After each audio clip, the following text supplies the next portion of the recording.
Dr. Margalit Bejarano of the Hebrew University. She is a hondo of Latin American Jewish studies. Okay, when in like the early '90s, I went to a conference of the World Jewish Union of Studies, and I saw there's this whole Latin American group section, and they had 7 events. I couldn't believe it, how active these people. So I'm part of them today, a little tiny bit on the fringe, but Margalit researches the Sefaradim in Latin America in the framework of Latin America. Her main field of research from her doctorate and afterward were the Jews of Cuba and the Turkish Jews in their establishment and retention of their culture and the dispersion. And then, of course, Margalit has researched the Sefaradim in many countries in Latin America, as have I, with different emphasis. Although Margalit is very active in founding associations. There was a research group called Amilat, and I think there were some others which folded, but she's published a lot of books and articles. She's a true colleague, and I won't go into her family, but she also has come from Sephardic and Italian Jewish stock, and she's very active in programming and networking. Through her and some of her other colleagues, she's introduced me to many people throughout Latin America who are actively researching. One of them we're going to see tonight. I won't tell you yet who he is. And without any further ado, Dr. Margalit Bejarano. Thank you very much, Itzhak. When I received your invitation, I had a vision. My first computer in black and white and with diskettes, and the long list of your newsletter with so much information about events in the Sephardi world and the publication, etc. This was really, I think it was a milestone in starting networks on Sephardim. And I remember that my friends in Amilat and me, of course, appreciated very much the fact that you gave Latin America such an important place. So thank you, and I wish you, not only I congratulate you for your achievements until now, but I wish you much success in the future. Thank you very much. Yeah, and let's hear what you have to say. Sorry, cut in. So my presentation deals with FESELA, Federación Sefaradí de América Latina, which is the umbrella organization of Sephardi communities in Latin America that was founded in 1972. The history of the Sephardim in the continent is characterized by internal divisions. They are scattered in different countries and divided between sub-ethnic groups, according to the communities of origin of their founders. By contrast with the divisive trends, the history of FESELA reflects the aspiration for Sephardic unity that crosses communal and national boundaries. The first part of this paper analyzes some early attempts to create a global Sephardic unity, and the second deals with the history of FESELA. The first global Sephardi organization was founded in 1925 in an international conference in Vienna. Its main objective was to unite all the Sephardi communities in the diaspora for the construction of Eretz Israel. It was initiated by members of the Sephardi elite in Jerusalem to consider themselves as responsible for the Edot HaMizrach, whom they pretended to represent. The major concerns of the Confédération Universelle des Juifs Sephardim were the low socioeconomic status of the Mizrahim, their poor education, and their distance from the Zionist ideology. The Sephardic activists criticized the Zionist institutions for discriminating the Mizrahim in their economic and educational projects. The idea was to organize a global Sephardi framework that would represent the Sephardim in the World Zionist Organization. The World Sephardi Confederation provoked opposition among leaders of the World Zionist Organization, who rejected the idea of ethnic separatism and feared that an autonomous institution might create a Sephardi state within the Zionist state. The conflict between the Sephardi Confederation and the World Zionist Organization had an impact also on the history of Zionism among Sephardim in Latin America. In 1926, the World Sephardi Confederation started to establish branches in Argentina, Brazil, Uruguay, Peru, Chile, and Cuba, using local Sephardi activists with whom they had personal contacts. The reaction of the World Zionist Organization was to send a Spanish-speaking Sephardi shaliach with the mission of promoting Zionism among the Sephardim in Latin America. The shaliach, Dr. Ariel Ben-Zion, traveled throughout Latin America and founded local branches of Bnei Kedem, which is the descendants of the East, as frameworks for Sephardi Zionist identity, but not for a separate ethnic representation.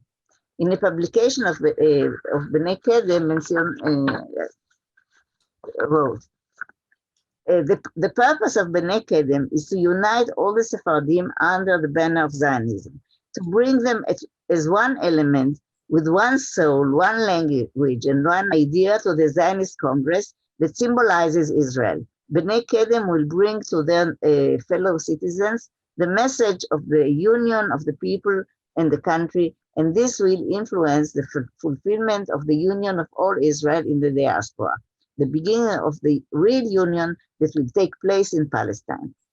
The Sephardi Confederation responded by sending its own shaliach, Shabtai Jain. He was the ambassador in Macedonia mentioned him. He was a chief rabbi of monastir and visited Latin America at the end of 1927. The World Sephardi Confederation sought the political support of the Sephardim in the diaspora, but also their financial donations for projects that were designated exclusively for Sephardim and Mizrahim. It tried to reach an agreement of coordination between the campaigns of Keren HaYesod and the Sephardi Confederation. Rabbi Shabtai Jain was instructed to organize a common campaign on behalf of the two organizations among the Sephardim, but his mission ended in failure. The conflict with the World Zionist Organization was among the causes for the decline of the World Sephardi Confederation, whose presence in Latin America practically disappeared. During the 1930s and 40s, there were few initiatives to re-establish a global Sephardi organization, but they had little echo in Latin America. After the foundation of the State of Israel, the Council of the Sephardi Community in Jerusalem decided to re-establish the World Sephardi Confederation. At the same time, the old Sephardi leadership of Jerusalem aspired to legitimize the representation of the Sephardim in the Knesset by creating an ethnic political party. A delegation of Sephardim from Argentina that visited Israel at the time participated in the celebration of the new party, the National Unity List of Sephardim and Eastern Communities. Eliyahu Eliashar, president of the Sephardi Council of Jerusalem, who was elected to the first and second Knesset on behalf of the Sephardi party, was confronted by a strong opposition. The prevailing ideology at that time was of mizug galuyot, or melting pot, and Eliashar and his colleagues were seen as inciting ethnic divisions. In his autobiography, To Live with Jews, Eliashar describes the negative attitude towards the Sephardi agenda and that he represented, and argues that the short-sightedness of those who claimed that there was no ethnic problem resulted in the deepening of the socio-economic breach in the Israeli society. Due to the general opposition to the organization of a Sephardi convention in Israel, the founding Congress of the World Sephardi Federation was moved to Paris, taking place in 1951. Its decisions stressed the unity of the Jewish people, the assistance to the state of Israel, the preservation of the Sephardi legacy, and non-political character of the World Sephardi Federation, blurring the specific needs of the Sephardim and Mizrahim. The influence of Eliashar and the Council of Sephardi Communities in Jerusalem declined, and their pretense to represent the Mizrahim lost its relevance. Following the 1951 convention, the central office of the World Sephardi Federation was based in London. The new leaders belonged to the Spanish-Portuguese congregation of London, who were concerned with the cultural Sephardic heritage and with local problems. The orientation of the World Sephardi Federation started to change around 1967 due to conflicts between the elitist Sephardi British leadership and young leaders who were more oriented towards Zionism. In a letter to Chacham Solomon Gaon, Gad Ben Meir, the Director General, criticizes the World Sephardi Federation as parochial, conducted by a limited group in London, to fail to touch the heart or the pockets of the Sephardim. Do you hear me or not?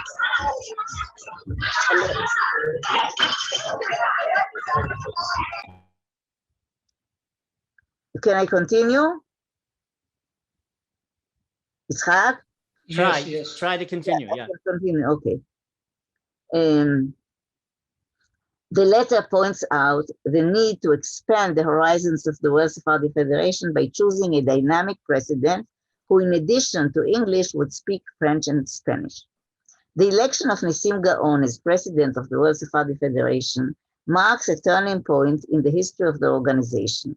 Gaon was born in 1922 in Khartoum, Sudan, becoming a successful businessman and leader of the Sudanese Jewish community. In 1957, he relocated to Geneva, where he gained international reputation as a prominent businessman and as a Jewish philanthropist who supported major educational institutions in Israel and was particularly interested in improving the educational level among Sephardim and Mizrahim.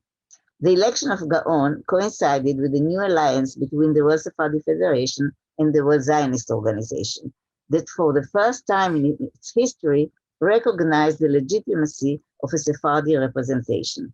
Its main causes were the growing protests among MENA Jews against the discrimination by the hegemonic Ashkenazi Israeli leadership that were manifested in the riots of the Black Panthers in 1971. Though short-lived as a movement, the Black Panthers had a long-term influence on the consolidation of identities among Mizrahim and inspired the recruitment of Sephardim in the diaspora for the struggle against the socio-economic gaps, for their political representation in the World Zionist Organization and in local Jewish institutions, as well as for the recovery of the cultural heritage. The 28th World Zionist Congress decided to incorporate the World Sephardi Federation as stated in the resolutions. The Congress resolves to admit the World Federation of Sephardi Communities as members of the World Zionist Organization and authorizes the executive to determine the conditions for the participation of the World Federation of Sephardi Communities to the Congress of the General Council, etc. In order to carry out its resolution, the Zionist Congress established the Department of Sephardi Communities that was to play an important role in the history of FESELA. The representation of Sephardi activists from Latin America in Zionist institutions had an impact also on their participation in Jewish and national politics in their respective countries. After almost 50 years of conflict, the World Sephardi Federation came to terms with the World Zionist Organization to accept the principle of ethnic identity as a basis for representation. The collaboration between the World Sephardi Federation and the World Zionist Organization gave the first impulse for the foundation of FESELA. In 1970-71, Shlichim of the Zionist movement visited the Latin American countries and established contacts with young members of the local Zionist federations, preparing the ground for the foundation assembly of FESELA, which took place in Lima in October 1972.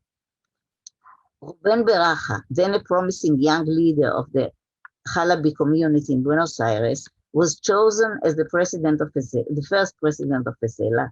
In an interview conducted in 1973, he admitted that FESELA was founded thanks to the initiative of the Jewish Agency, but he said that its members rejected the attempts of the Jewish Agency to dictate the agenda by giving precedence to the problems of Israel over those of the local Sephardi communities.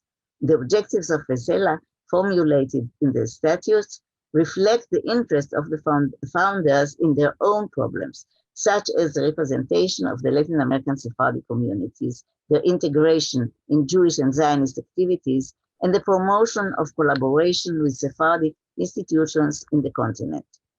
The statutes do not refer explicitly to the ethnic gaps in the Israeli society and stress local problems, such as the promotion of Jewish education and culture and the transmission of the Sephardi values and heritage to the future generations.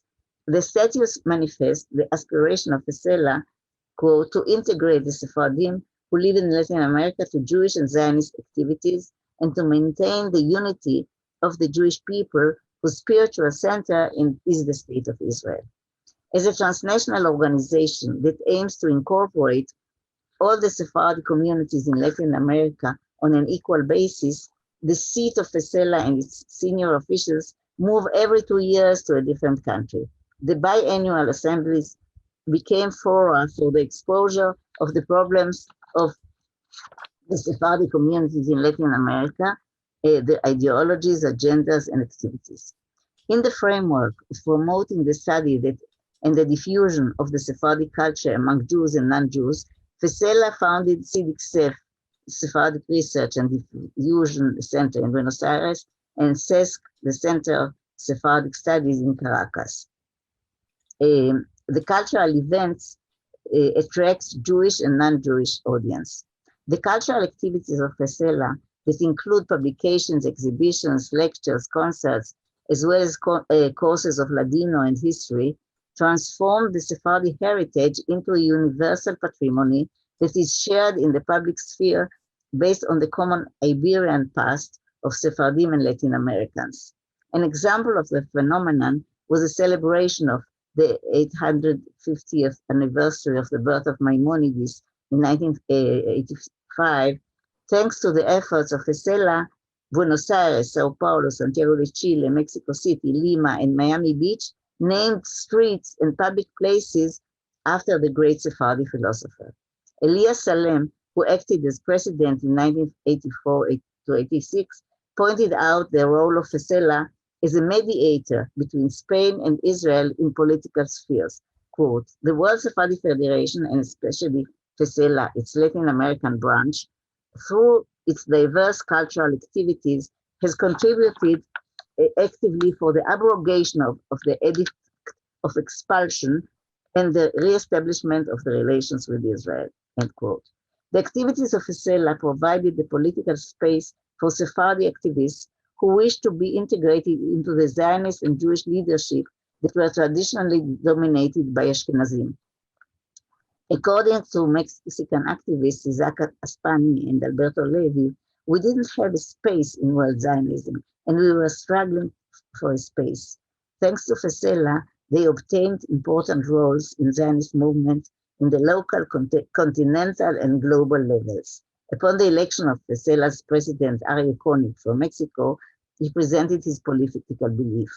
In the political aspect, FESELA has to have a representation in the Jewish as well as in the non-Jewish context. Based on Sefaradism, we aspire for the well-being of all the Jewish people. We want our children to know who we are, otherwise we will have no future. I feel great pride in being able to serve in this way all the Jewish people and the State of Israel, end quote.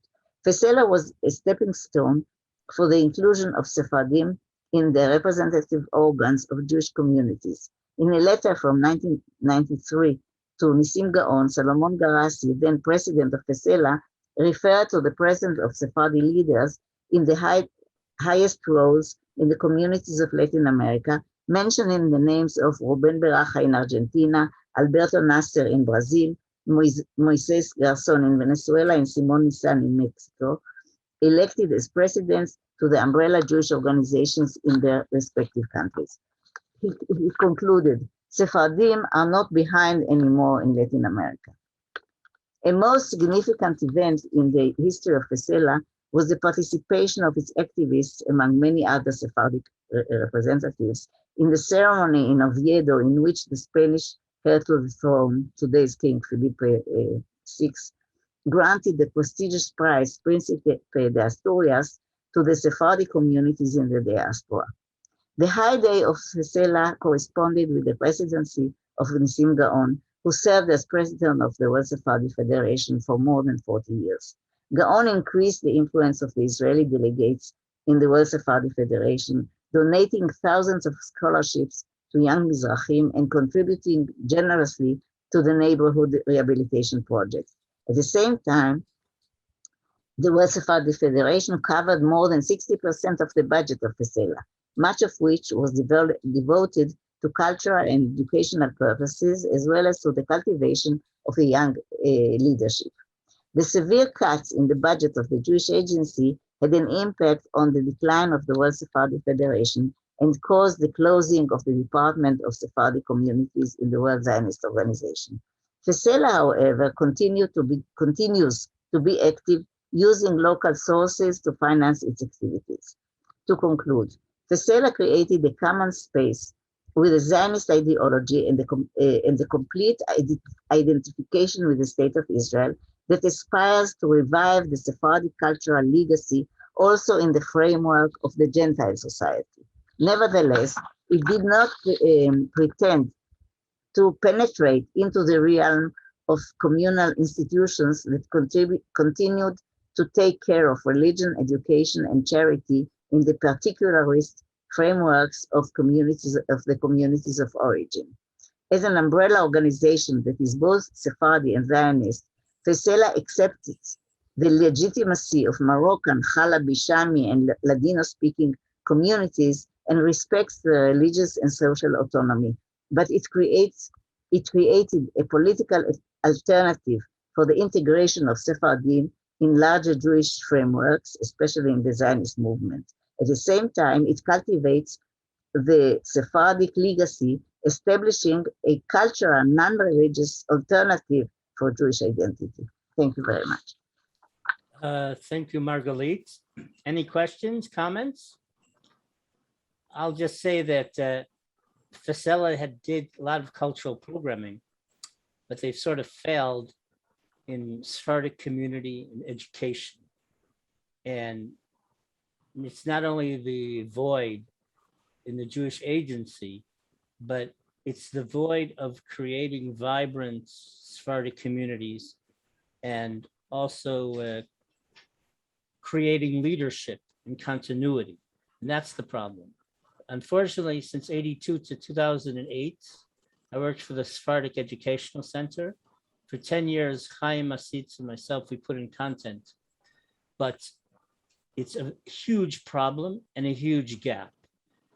Chaim Asitz always said there were 200 Ashkenazi Zionist or general educational centers in Jerusalem, and there was only one center in Jerusalem, the Sephardic Educational Center, and it didn't merit being called a Sephardic Educational Center or an educational center in Jerusalem.